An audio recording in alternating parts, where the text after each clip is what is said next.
Imaginable. Même avec des milliards d'effets spéciaux, tu peux pas faire ça. Tu peux pas faire ça. Ça rentre dans la discussion qu'on a eue tout à l'heure sur la parabole. On expose une idée simple, un acte simple, et après ça explique des choses beaucoup plus compliquées. Les humanistes juifs, parce que quand on parle de christianisme, il faut pas oublier que c'est judéo-chrétien. Donc ils disent que les paraboles de Jésus étaient chantées. C'est pas le problème. C'était chanté en fait. Ah oui. Quelque chose de chanté.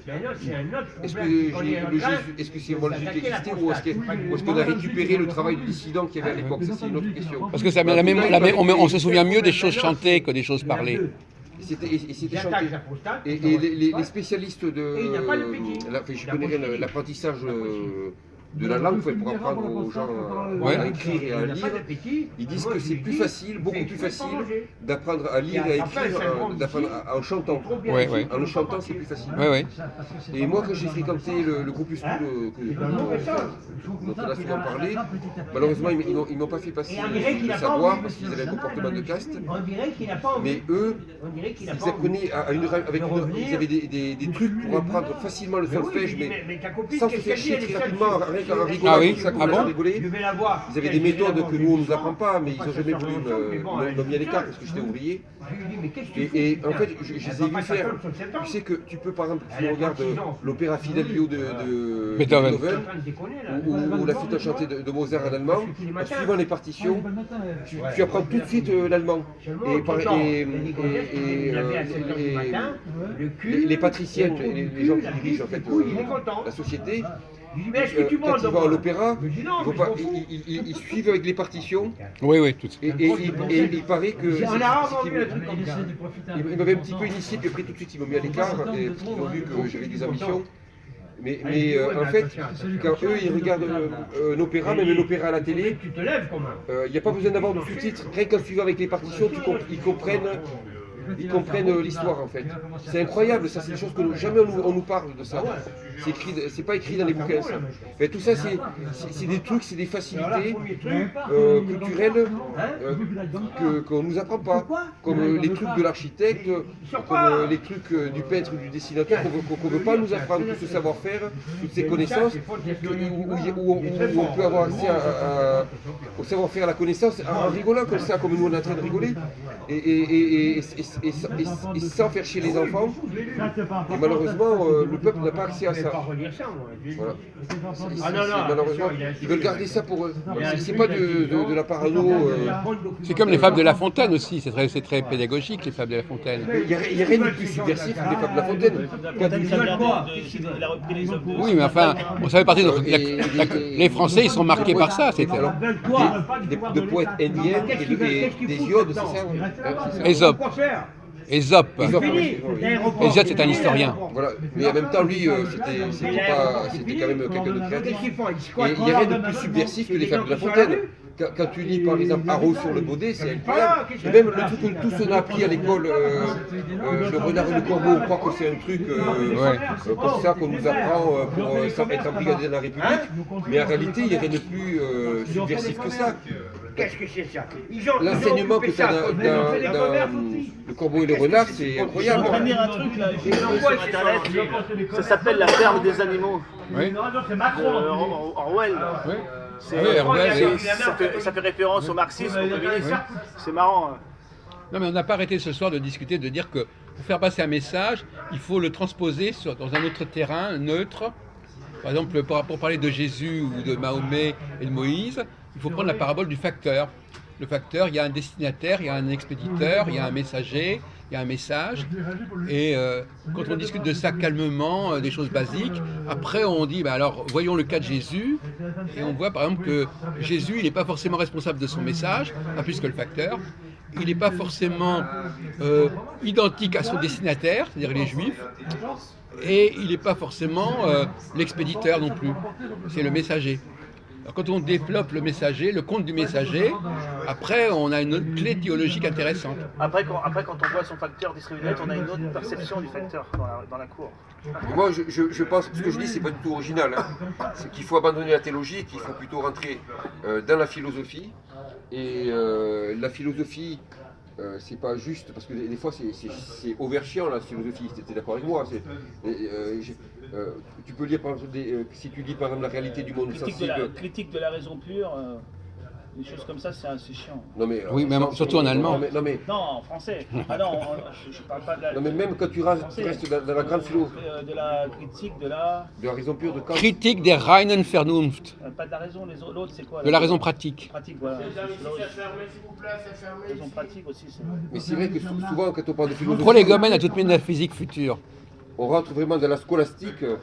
Ah, la scolastique, ça c'est bien. Ah, la scolastique, c'est parce que Kant, on s'est un peu dévié. Lui, c'est un défenseur de la scolastique, Jean-Paul. Mais moi, je suis pas d'accord avec toi. C'est difficile, c'est ardu, mais quand vous comprenez, vous sentez comme un bien-être d'avoir compris. Ah, oui. Moi, je comprends pas aussi vite que vous, mais je comprends un peu et je me sens bien. Ça me fait du bien.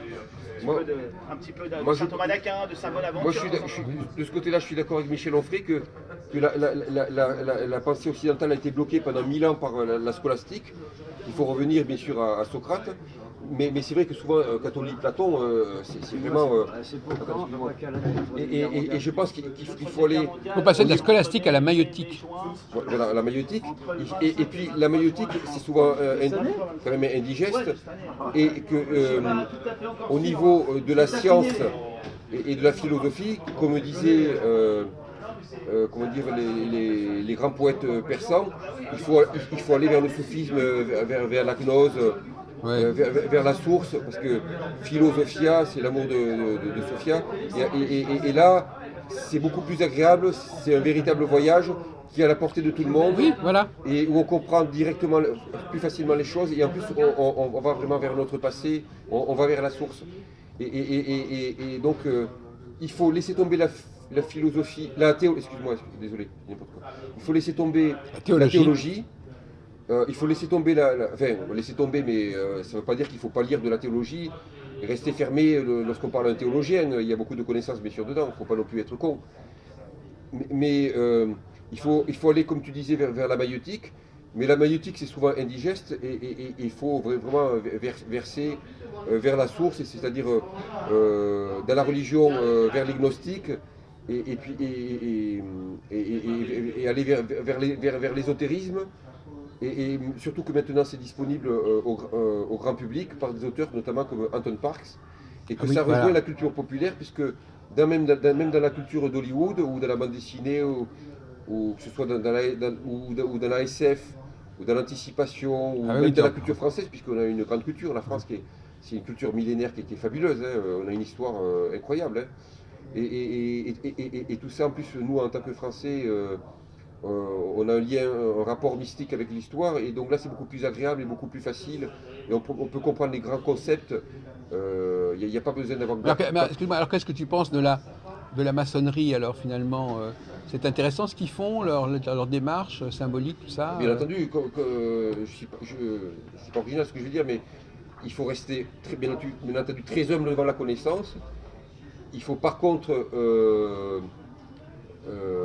faire preuve de caractère par rapport aux puissants, parce qu'il y a des gens qui s'intéressent à la franc-maçonnerie parce qu'ils s'intéressent plutôt au pouvoir. Oui. Il ne faut pas s'intéresser au pouvoir, au contraire.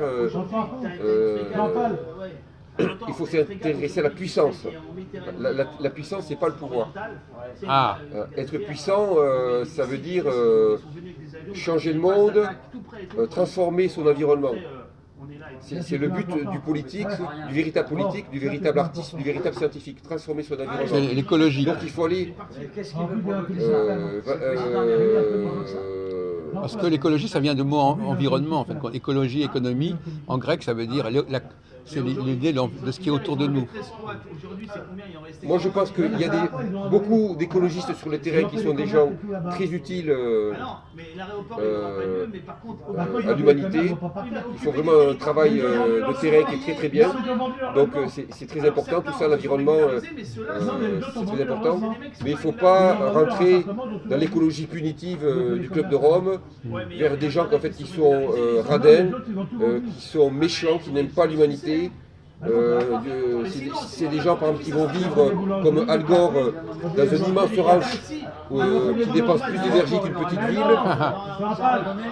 et qui voudrait qu'on économise l'eau, qui veulent diminuer. Donc il faut revenir au commandement de la jeunesse des Elohim, parce que dans la religion, ce qu'il ne faut pas oublier, c'est les valeurs. Moi, je rejette le dogme de la religion, mais il faut garder les valeurs de la religion. Et les Elohim ont commandé à l'homme de croître et de multiplier. Voilà. Oui. Donc, il y a des catholiques qui prétendent être pour les valeurs de la vie, mais ils sont malthusiens. C'est-à-dire qu'ils disent qu'on est trop nombreux sur Eh Terre. ben oui, oui. Et toi, tu ne penses pas à ça. Tu ne penses pas qu'il y a un danger démographique. Non, il n'y a aucun danger démographique. Il doit, dans la mesure où il y a une société de nouvelles frontières. Oui. Et aujourd'hui, il n'y a plus de nouvelles frontières. Ah, oui. Chacun doit rester chez C'est soi. l'océan, la nouvelle frontière. C'est l'exploration de l'océan, de la mer, c'est ça. De l'espace. De l'espace aussi. Je suis d'accord avec Jean-Luc Mélenchon, avec Jacques Rougerie, qu'il faut une politique de la mer. Mais la nouvelle frontière du XXIe siècle, c'est quand même l'espace. On est quand même à l'âge cosmique. Et il ne faut pas oublier que Stephen Hawking, qui nous a quittés, il avait dit que l'humanité, si elle veut survivre, il faut qu'elle aille vers l'espace. Il avait aussi travaillé sur le modèle de astrophysicien russe André Linde sur l'univers inflationnnaire qui correspond à l'arbre cosmique des Scandinaves. Tu penses qu'il est plus facile d'explorer l'espace que l'océan? Une autre fois, tu le passeras. Non mais c'est pas. Il est parti où, Gilbert? Il est parti. Il n'a pas pris.